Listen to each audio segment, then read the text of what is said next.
Pauline Drummond was standing in her own kitchen in Moxie, Washington, with a dish towel still in one hand and a pot of coffee going cold on the counter behind her, listening to a research scientist from Washington State University tell her, for the second time, that the mold she'd mailed in a sandwich bag 3 weeks earlier wasn't mold at all in any ordinary sense of the word. Hank Soderlund, who'd been out helping Gordon Drummond restring a sagging fence line on the back of the property 15 years before that phone call, on the second Tuesday of June, said afterward that he hadn't realized he was standing 20 feet from the beginning of something until it was nearly over. He just watched a hop truck back up to the fence line that morning and figured it was nothing more than what it looked like. For 15 years, it never looked like anything else. Then, it did. Hank still lives 2 farms over from the Drummond place, and he still tells people, when it comes up, that he wishes he'd paid closer attention that first morning instead of going back to the fence wire. The dust off the truck tires settling over the wire they'd just finished stringing. He didn't know, not for a long while, that he'd missed anything worth paying attention to. Most people standing that close to something don't. There's something about a person who doesn't have to prove anything, who just keeps tending what's hers, season after season, long after anybody else would have stopped wondering why it mattered. If you know what that feels like, you'll know why this story is worth your time.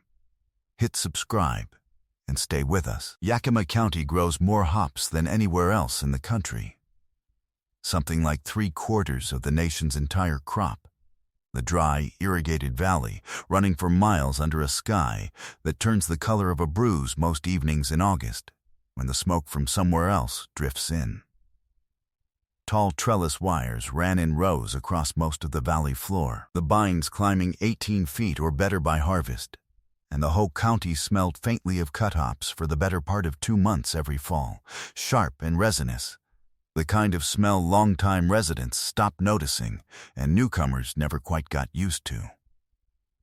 Moxie sits at the eastern edge of that valley, a small town built up almost entirely around the hop harvest, its water tower painted with a hop cone the size of a delivery truck.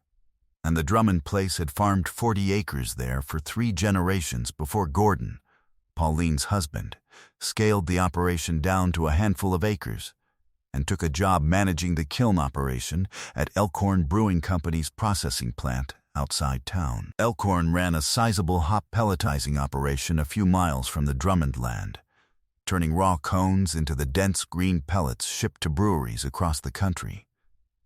And the process left behind a steady stream of spent material, stripped bines, leaf debris, and the residue from spent pellet batches that needed somewhere to go. Gordon struck a handshake deal with Elkhorn's owners sometime around 2009, agreeing to let the company truck its waste material out to a low, unused corner of the Drummond property in exchange for a modest yearly payment.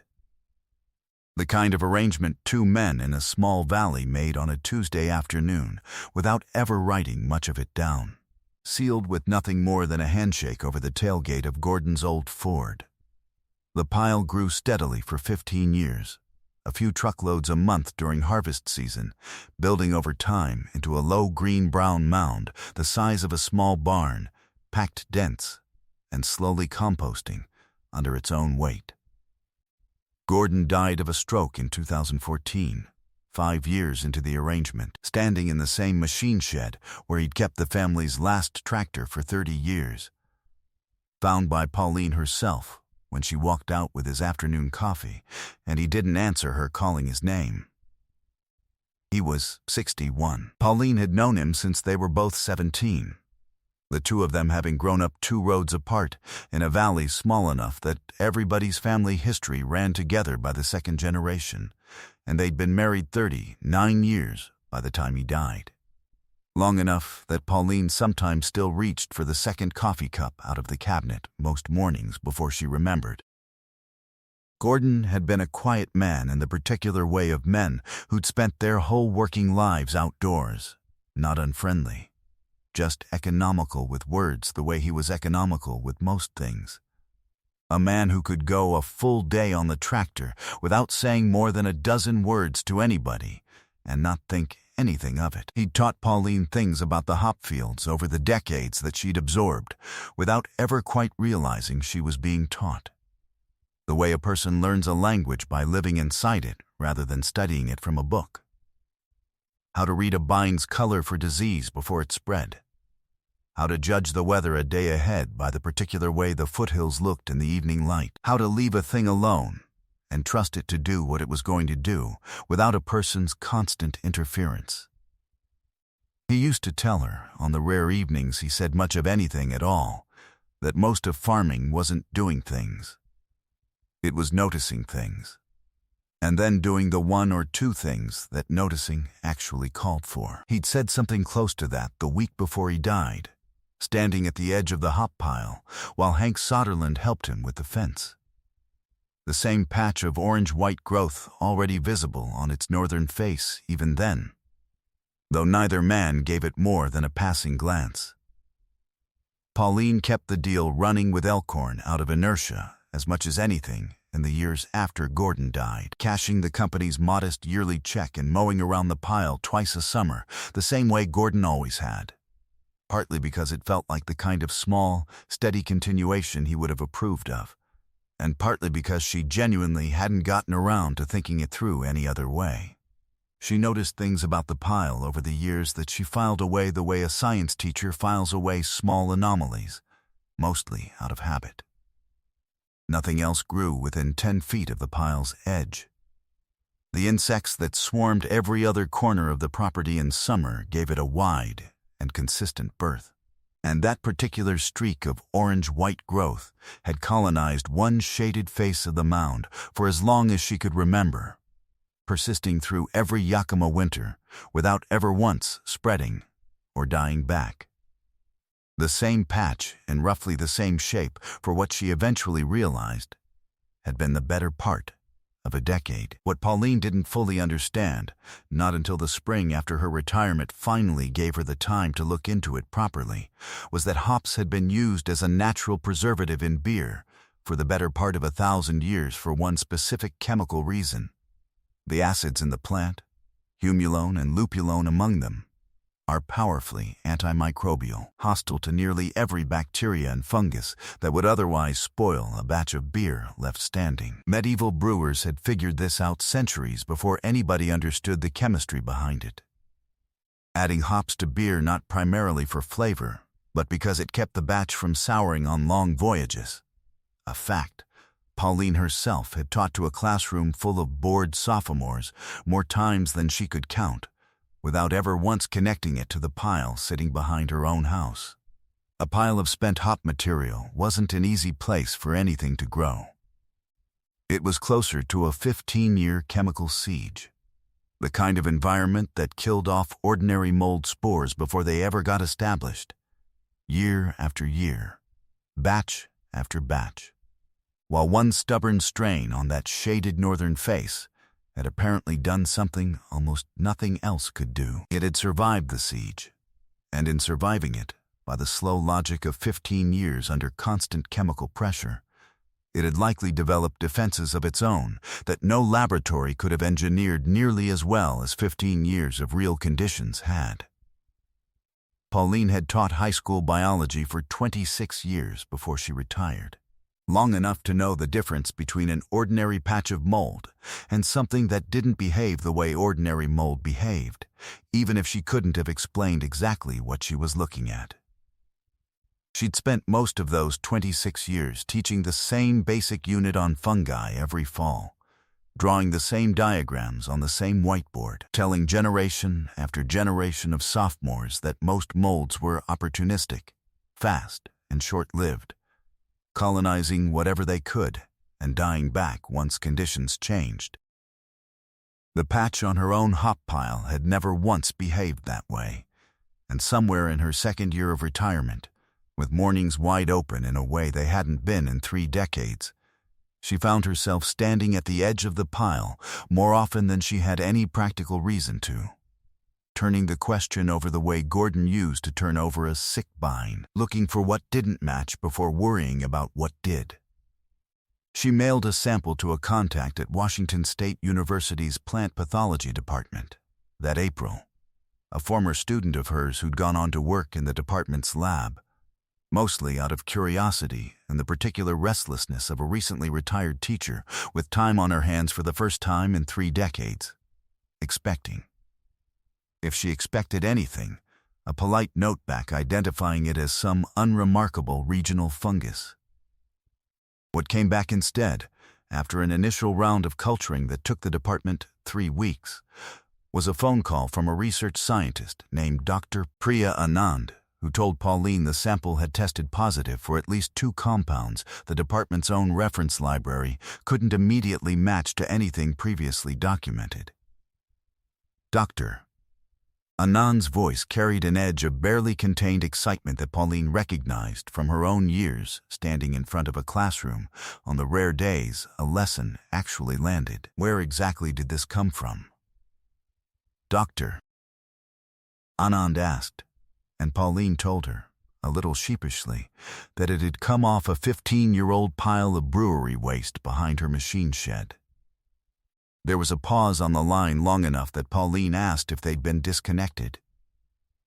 "That actually makes a great deal of sense, Doctor," Anand said finally, and explained, carefully, that a fungus capable of surviving 15 years inside one of the most hostile microbial environments a person could construct without trying was exactly the kind of organism pharmaceutical researchers had been actively searching for, given a growing crisis around antibiotic resistance and a steadily shrinking supply of new antimicrobial compounds anywhere in nature. Whatever chemical arsenal that fungus had built up to survive Pauline's hop pile for a decade and a half might turn out to be useful for considerably more than surviving a hop pile. The university's tech transfer office moved faster than Pauline expected once Dr. Anand's preliminary findings circulated internally, and within 3 weeks of that first phone call, a biotechnology firm out of Seattle called Northwind Biosciences had entered into licensing discussions with the university and, separately, with Pauline herself as the landowner where the organism had originated. A Northwind representative named Carl Doss drove out to Moxie that May, walked the property with Pauline in a pair of dress shoes clearly not built for the gravel and dried mud along the fence line, stopping twice to scrape mud off his heel against a fence post, and didn't bother hiding his surprise that a discovery with this much potential had been sitting, unremarked, behind a beer company's waste pile for a decade and a half. "Most of what we look at comes out of a controlled lab environment," he told her, crouching at the edge of the pile the way Dr. Anand's own field technician had a week earlier.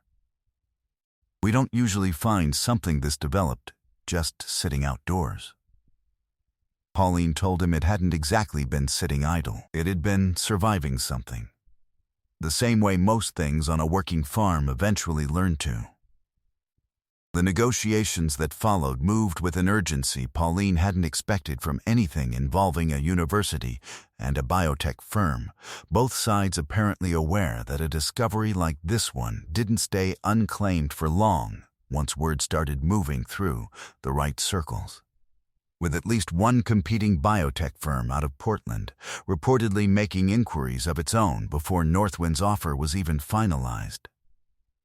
Pauline hired a small intellectual property attorney out of Yakima to review the paperwork rather than navigate it alone, a decision Dr. Anand herself had quietly encouraged her toward over a second phone call that lasted nearly an hour, walking Pauline through which clauses mattered most for someone in her position and which ones were mostly boilerplate. The attorney, a careful, soft-spoken woman named Renata Glick, who'd spent most of her career on agricultural water rights disputes rather than anything resembling a biotech license, spent 2 full weeks going over Northwind's draft agreement line by line before recommending 3 changes, all of which Northwind accepted without much argument. Northwind's final offer, reached after 6 weeks of back and forth that felt considerably longer to Pauline than it technically was, came to $1.8 million up front for an exclusive license to research and develop the compound, with an ongoing royalty structure attached to any product that eventually came out of it. A structure Renata Glick estimated could be worth several times the upfront figure over the following decade if the research panned out the way Northwind's own scientists seemed to expect it would. Pauline read the offer letter twice at her own kitchen table. The same table where Gordon used to do the farm's books every winter. The numbers running down the page in the same kind of careful columns he'd once kept by hand, before she let herself believe the figure was actually attached to her name. Nate Brixton, who'd taken over running Elkhorn Brewing Company from his father not long after Gordon's original handshake deal, heard about the discovery the same week most of Moxie did, and drove out to see Pauline himself, half expecting an uncomfortable conversation about whose waste material had actually produced the thing. Pauline didn't make him have it. She told him plainly that the fungus had grown on her land, under conditions her husband had agreed to host, and that whatever Elkhorn's hop waste had done to create those conditions didn't change whose property it had happened on. Nate didn't push the point. He told her, a little sheepishly, that 15 years of trucking spent hops out to her place had cost the company a few $100s a month and a mild headache about disposal logistics, and that watching it turn into someone else's fortune felt less like a loss than like the punchline to a joke he hadn't realized he was part of. Dad always said that deal worked out well for everybody, he told her, standing near the edge of the pile with his hands in his jacket pockets. Didn't realize how well until about 3 weeks ago. He asked, mostly out of genuine curiosity rather than any claim on the money, if Elkhorn could put a small plaque up at the brewery's tasting room mentioning the discovery. Pauline told him that was fine by her, so long as Gordon's name went on it too. Nate said that went without saying. Hank Soderlund still lives 2 farms over, and he still tells people, when the story comes up at the feed store or the diner in town, that he stood 20 feet from that fence line the morning the first truck backed up 15 years before any of it mattered, helping Gordon Drummond restring wire on an ordinary Tuesday that neither of them had any reason to remember afterward. He says it without much embellishment, mostly because the story doesn't need any. He remembers Gordon grumbling about the truck kicking up dust onto the wire they'd just finished, and nothing more memorable than that. He didn't understand, that morning, that he was watching the beginning of anything. He understands it now, mostly because Pauline still mows around what's left of the pile twice a summer, the same patient way Gordon always did. The orange-white patch on its northern face a little smaller these days since the university took its research samples, but still there. Still surviving conditions that should have killed it 15 times over by now. Pauline used part of the money to endow a small scholarship at the high school where she'd taught for 26 years, earmarked for students heading into agricultural science or biology. The kind of fund that would have embarrassed Gordon a little if he'd lived to see his name attached to it. She named it after him anyway, the Gordon Drummond Memorial Scholarship, and sat through the first awarding ceremony that fall with a tissue balled up in one fist the whole time, telling herself it was just dust from the gymnasium's old ventilation system. She kept the rest of the money mostly where it sat, untouched, the way a woman does when the money itself was never really the point of 15 years of mowing around a pile nobody else thought twice about. She didn't buy a new truck. She didn't move off the place. She fixed the same stretch of fence Hank and Gordon had been working on 15 years before. Finally, because it had needed it for longer than either of those 2 men had ever gotten around to admitting. She still teaches a guest lecture most springs at the local community college, walking a room full of students through exactly what she found, and how, starting the same way every year, with the fence line and the truck and an ordinary Tuesday, neither she nor Hank had any reason to remember. She ends it the same way, too, telling them that the most interesting thing in a room is rarely the thing everybody's already looking at. It's usually the thing nobody's bothered to ask a question about yet, sitting quiet at the edge of the property, waiting on somebody patient enough to finally notice. Gordon used to say something close to that himself, she tells them, though he'd never once have predicted it would end up worth quite this much.